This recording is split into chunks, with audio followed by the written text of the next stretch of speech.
حضرت میں نے یہ دیکھا ہے کہ بہت سے اسکالر جو ہمارے ہیں ریلیجیس اسکالرز وہ یہ کہتے ہیں کہ ماڈرن ایجوکیشن حاصل کرنے کی ضرورت نہیں، قرآن اور حدیث تک علم محدود رکھا جائے، اسی کو پڑھ لیا جائے. تو آپ کیا کہتے ہیں، یہ جو اتنے طرح کے نئے نئے سبجیکٹس آ گئے ہیں اور ماڈرن ایجوکیشن اتنی واسٹ ہو گئی ہے، قرآن اس بارے میں کیا کہتا ہے؟ آپ اس پہ ذرا روشنی ڈالیے. الحمدللہ رب العالمین. آپ کا یہ کہنا کہ ہمارے یہاں بہت سے علماء یہ بات کہتے ہیں کہ علوم جدیدہ حاصل کرنے کی ضرورت نہیں، ماڈرن ایجوکیشن حاصل کرنے کی ضرورت نہیں، بس صرف کافی ہے قرآن و حدیث تک پڑھ لیا جائے، بس یکفی ہے خلاص، اور ان کا اپنا نظریہ. لیکن میں یہ بات عرض کرتا چلوں کہ دیکھیے ان لوگوں کا یہ اپنا نظریہ ہے، قرآن کا کیا نظریہ ہے وہ اس سے اختلاف کرتا ہے. ایک شخص کی اپنی رائے ہونا یہ ایک علیحدہ چیز ہے. قرآن اور حدیث اس بارے میں کیا کہہ رہا ہے، یہ اسلام کیا کہتا ہے، یہ حقیقت کیا ہے، یہ ایک علیحدہ شے ہے. کوئی شخص خود گھڑ لے، کوئی شخص خود اپنا عقیدہ بنا لے اور پھر اس کو منسوب کر دے اسلام کے ساتھ، اس کو منسوب کر دے قرآن و حدیث کے ساتھ، یہ اس کا اپنا فعل ہے، اس سے قرآن کا واسطہ نہیں. آپ نے اکثر ہماری گفتگو جو رہی پہلی نشستوں میں بھی، پہلی جو ہماری بیٹھک کے جو پروگرام رہے اس میں اکثر یہی بات کہتا رہا کہ لوگ جو کہتے ہیں کہ روشن خیالی کے خلاف، آزاد خیالی کے خلاف، ماڈرنائزیشن، تو میں بتاتا رہا اسلام تو حامی ہے. تو یہی آج کے جو آپ نے گفتگو اٹھائی کہ نہیں علوم جدیدہ کے حوالے سے، ماڈرن ایجوکیشن کے حوالے سے نہیں، قرآن کا تو اپنا نظریہ اگر آپ پڑھیں گے تو جسے کہتے ہیں دل سے سبحان اللہ کی سزائیں بلند ہو جائیں گی.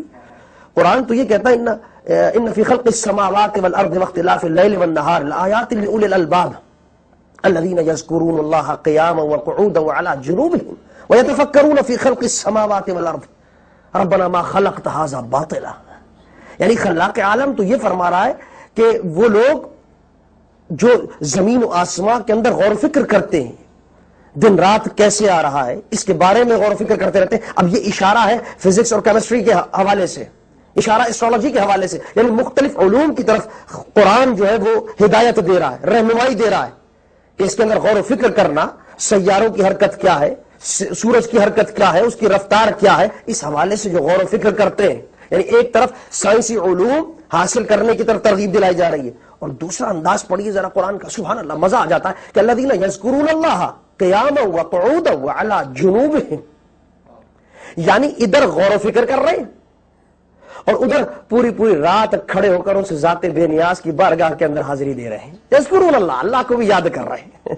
اس ذات بے نیاز کی یاد بھی جاری ہے، یعنی اس کو بھی یاد کیا جا رہا ہے. قیام وقعود، کھڑے ہیں تو اس کی یاد ہے، بیٹھے ہیں تو اس کی یاد ہے، اعلیٰ جنوبہم، لیٹے ہوئے ہیں تو اس کی یاد ہے.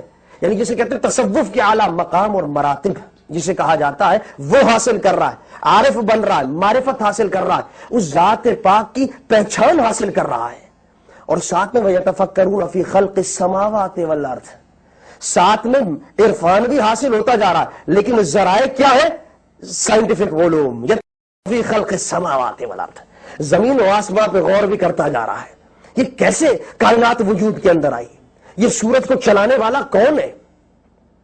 یہ کس طرح آربٹ میں کتنے چکر کھاتا ہے، کتنی اس کی رفتار ہے، روشنی کی رفتار کیا ہے، رات کیسے آتی ہے، یہ ستاروں کی تخلیق کیسے ہوتی ہے، یہ کیسے بنتے ہیں، روشنی کہاں سے آ رہی ہے. اب یہ سارے سائنٹیفک ہیں.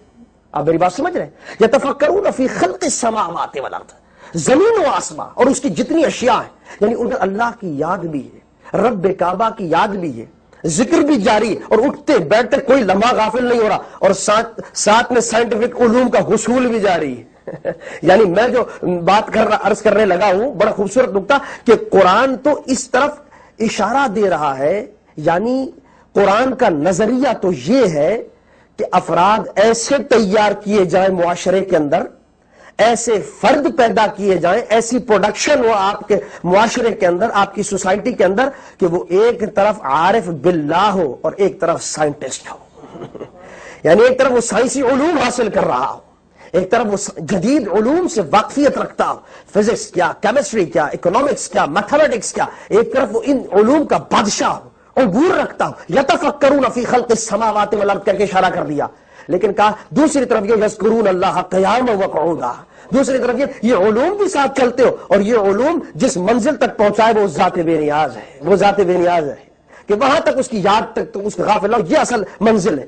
تو یہ جب چیز جاری رہے تو قرآن تو اس طرف اشارہ کر رہا ہے، وضاحت کے ساتھ، اشارہ کیا وضاحت کے ساتھ مجھے اور آپ کو سمجھا رہا ہے اور بتا رہا ہے کہ ایسے افراد تیار کرو، ایسی جنریشن تیار کرو، ایسے جسے کہتے ہیں قوم تیار کرو جو ایک طرف جدید علوم کی ماہر ہو، سائنٹیفک علوم، خواہ وہ اکنامکس ہو، خواہ وہ فزکس ہو، کیمسٹری ہو، میتھمیٹکس ہو، اور دوسری طرف وہ عارف ہو، اللہ رب العزت کی معرفت رکھنے والے ہو، تصوف کے اندر بھی اعلیٰ مقام رکھتے ہو۔ قرآن تو یہ پیغام دے رہا ہے، یہ قرآن